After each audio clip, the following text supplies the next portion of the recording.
Hello മുത്തുകളെ സത്തുകളെ കരളുകളെ ക്ലൂരുകളെ പഞ്ചാര കുഞ്ചുകൾ അറക്കലിൻ്റെ മനക്കലിലേക്ക് സ്വാഗതം. എടാ, ഇവിടെ ഈ ഒരു കുട്ടി ഇങ്ങനെ കരയുന്നുണ്ട്. എന്താ സംഗതി എന്ന് ചോദിച്ചാൽ ഈ ഒരു ചിത്രം കണ്ടിട്ടുണ്ടാകും അല്ലേ?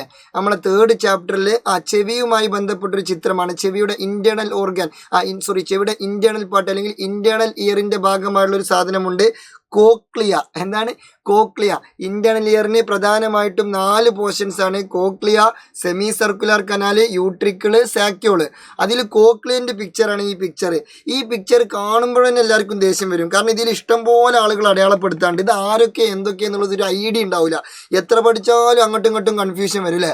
അപ്പോൾ അത് ക്ലിയർ ചെയ്യാൻ വേണ്ടിയിട്ടാണ് ബഹുമാനപ്പെട്ട അറക്കൽ ഇപ്പോൾ എത്തിയിട്ടുള്ളത്. ഓക്കെ, ഇത് നമ്മൾ വളരെ സിമ്പിളായിട്ട് പറഞ്ഞുതരാം. നിങ്ങൾക്ക് ടെൻഷൻ അടിക്കണ്ട. ഓക്കെ, ഞാൻ പറഞ്ഞു പിന്നെ എന്തിനാമത്തെ ചേട്ടൻ ജീവിച്ചിരിക്കുന്നത്? എടാ, ആദ്യം നിങ്ങൾ മനസ്സിലാക്കേണ്ടത്, ഈ പിക്ചർ പരീക്ഷയ്ക്ക് തന്നാൽ ഒന്നുമേ ചിന്തിക്കരുത്, ഇതാരാണ്? കോക്ലിയ.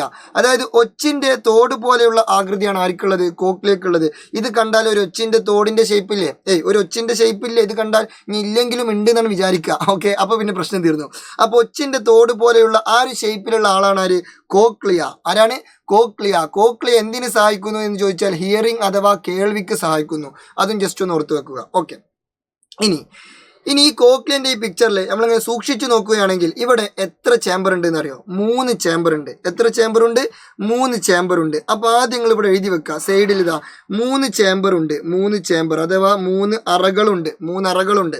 അതുപോലെ തന്നെ 2 വിൻഡോയുണ്ട്. 2 വിൻഡോ, ജനവാതിലല്ല കേട്ടോ. Okay, 2 window. അപ്പൊ 3 ചേംബറും 2 വിൻഡോയും ഉണ്ട്. അതിൽ ഒന്നാമത്തെ ചേംബറിന്റെ പേര് ഞാൻ പറയും, രണ്ടാമത്തെ മൂന്നാമത്തെ ചേംബർ നിങ്ങൾ എന്ത് ചെയ്യുക? നിങ്ങൾ മനസ്സിൽ പറയാം. എടാ, ഒന്നാമത്തെ ചേംബറിന്റെ പേര് ഏറ്റവും മുകളിലുള്ള ചേംബർ, അതാണ് എന്ത്? Upper chamber. അപ്പൊ സ്വാഭാവികമായിട്ടും ഏറ്റവും താഴെയുള്ള ഈ ചേംബർ ലോവർ ചേംബർ.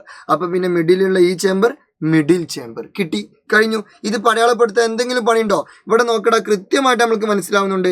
ഇതാണ് ഒന്നാമത്തെ അറ, അത് അപ്പർ ചേംബർ, അതായത് മുകളിലത്തെ അറ. ഇതാണ് രണ്ടാമത്തെ അറ, അപ്പൊ അത് മിഡിലാണല്ലോ. അപ്പൊ അതെന്താണ്? അത് മധ്യ അറ അല്ലെങ്കിൽ middle chamber. Okay, middle chamber. അത് ഇങ്ങനെ പോയിട്ട് ഇവിടെ എത്തിയിട്ടുണ്ട്, മിഡിൽ ചേംബർ. പിന്നെ ഇതാണ് ഏറ്റവും താഴെയുള്ള അറ, അതാണ് എന്ത്? ലോവർ ചേംബർ അല്ലെങ്കിൽ താഴത്തെ അറ. ഓക്കെ, അപ്പൊ 3 അറകളെ നമ്മൾ എന്ത് ചെയ്തു? കറക്റ്റ് പഠിച്ചു. ഏറ്റവും മുകളിലുള്ളത് മുകളിലത്തെ അറ, താഴെയുള്ളത് താഴത്തെ അറ, മിഡിലുള്ളത് മിഡിൽ ചേംബർ അല്ലെങ്കിൽ മധ്യ അറ. ഇനി നോക്കൂ, ഇവിടെ ഈ സ്റ്റേപ്പീസിനോട് ചേർന്നിട്ട് ഇവിടെ ഒരു വിൻഡോ ഉണ്ട്. അതേപോലെ തന്നെ ഇപ്പുറത്ത് വേറൊരു വിൻഡോയും ഉണ്ട്. വിൻഡോ. ഓക്കെ, ഈ മുകളിലുള്ള വിൻഡോ ഓവൽ വിൻഡോ, താഴെയുള്ള ഈ വിൻഡോ റൗണ്ട് വിൻഡോ. മുകളിലുള്ള വിൻഡോ ഓവൽ വിൻഡോ, താഴെയുള്ള വിൻഡോ റൗണ്ട് വിൻഡോ. ഇനി അതാണ് മാറാതിരിക്കേണ്ടത്. ഓക്കെ, അത് സ്വാഭാവികമായിട്ടും കൺഫ്യൂഷൻ വരും. ഇനി മുകളിലാണ് ഓവല്, താഴെയാണ് ഓവല്, സ്വാഭാവികം, മനുഷ്യന്മാരല്ലേ, കൺഫ്യൂഷൻ വരും. പക്ഷെ പേടിക്കരുത്. എടാ, ഇംഗ്ലീഷ് ആൽഫബറ്റിൽ ആദ്യം O ആണോ R ആണോ? ABCD എണ്ണി നോക്കൂ. ആദ്യം O ആണോ R ആണോ? ആദ്യം O. Okay, ABCD HJKLMNOP. Okay, ആദ്യം O ആണ്. ഓക്കെ, കൺഫ്യൂഷൻ ആയിരുന്നല്ലോ. ഓക്കെ, അപ്പൊ ആദ്യം ആരാണ്? O ആണ്. സ്വാഭാവികമായിട്ടും മുകളിൽ ആര് മതി? ഓവൽ വിൻഡോ മതി.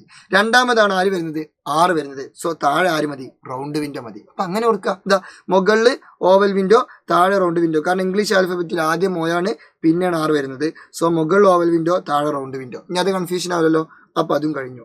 പിന്നെ ഈ മൊത്തം ഈ ചിത്രത്തിന് എന്ത് വിളിക്കും? കോക്ലിയ എന്ന് വിളിക്കും. അപ്പൊ സ്വാഭാവികമായിട്ടും ഈ ചിത്രത്തിന്റെ ടിപ്പ് ഇവിടെ അല്ലേ വരുന്നത്? ഇവിടെയല്ലേ ഈ ചിത്രം അവസാനിക്കുന്നത്? നോക്കൂ, ഇവിടെ ഈ ചിത്രം അവസാനിക്കുന്നുണ്ട്. അതിന്റെ ടിപ്പാണ്. അതുകൊണ്ട് കോക്ലിയയുടെ അഗ്രം അല്ലെങ്കിൽ tip of the cochlea. Okay, അതും കിട്ടി. ഇനി ഇവിടെ 2 ലിംഫ് ഉണ്ട്. 2 ലിംഫ്, പെരിലിംഫും ഉണ്ട്, എൻഡോലിംഫും ഉണ്ട്. അതിൽ എൻഡോലിംഫിന്റെ പൊസിഷൻ വരുന്നത് ഈ മിഡിൽ ചേംബറിലാണ്. മിഡിൽ ചേംബർ മീൻസ് മധ്യ അറയിലാണ്. അതേസമയം ഈ മധ്യ അറക്ക് പുറത്തുള്ള 2 അറകളുണ്ടല്ലോ. ഏത്? ഒന്ന് മുകളിലത്തെ അറ, 2 താഴത്തെ അറ. ആ പുറത്തുള്ള അറ ഉണ്ടല്ലോ, പുറത്തുള്ള അറ, ആ പുറത്തുള്ള അറയിലാണ് ആര് കാണപ്പെടുന്നത്?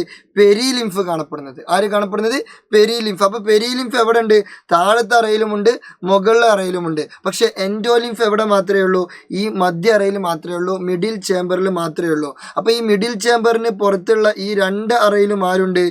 പെരിലിംഫ് ഉണ്ട്. അതെങ്ങനെ ഓർത്ത് വെക്കേണ്ടതെന്ന് ചോദിച്ചാൽ, എടാ, പെരിലിംഫിന് എന്തുണ്ട്? പായുണ്ട്.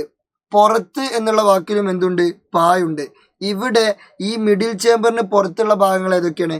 ഒന്ന് ഇതും. അപ്പൊ ഈ ഭാഗം ഏതാണ്? ഇത് മുകളിലത്തെ അറ. ഈ ഭാഗം ഏതാണ്? താഴത്തെ അറ. അപ്പൊ ഈ മുകളിലത്തെ അറയിലും താഴത്തെ അറയിലും ആരാണ്? പെരിലിംഫ്. ആരാണ്?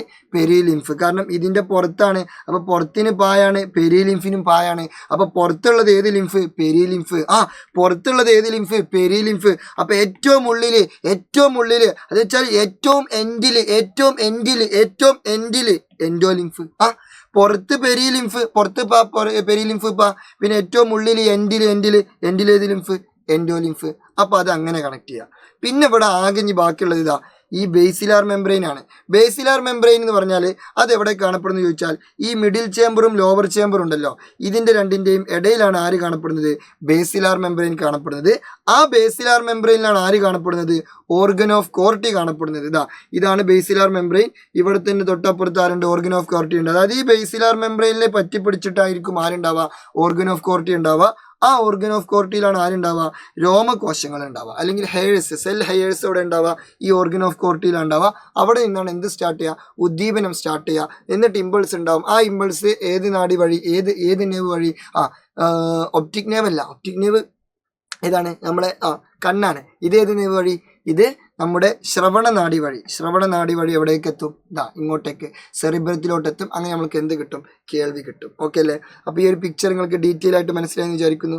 അങ്ങനെയെങ്കിൽ എൻ്റെ മുത്തുമണികൾ, ഞാനൊരു ചോദ്യം ഇവിടെ തരും. ആ ചോദ്യത്തിൻ്റെ ആൻസർ ഒന്ന് കമൻറ്റ് ചെയ്യണം. അതായത് സെമി സർക്കുലർ കനാല് ഇന്റേണൽ ഇയറിന്റെ പാർട്ടാണ്. ഓക്കെ, അതെല്ലാവർക്കും അറിയാം. ഇത് ഹിയറിങ്ങിനാണോ സഹായിക്കുന്നത് അതോ ബോഡി ബാലൻസിങ്ങിനാണോ സഹായിക്കുന്നത്? ഏതാണെന്നുള്ളത് നിങ്ങൾ എന്ത് ചെയ്യണം? കമൻറ്റ് ചെയ്യണം. So C you soon. ഇത് നിങ്ങളുടെ സ്വന്തം മറക്കൽ. അടിപൊളിയായിട്ട് പഠിക്കുക, സൂപ്പറായിട്ട് പഠിക്കുക. ക്രിസ്മസ് എക്സാം ഇങ്ങ് എത്തിയിട്ടുണ്ട്. ഇനി ഒരു മാസമേ കഷ്ടിച്ച് ക്രിസ്മസ് എക്സാമിനുള്ളൂ. ഇതിപ്പോൾ ഒക്ടോബർ പകുതിയായി.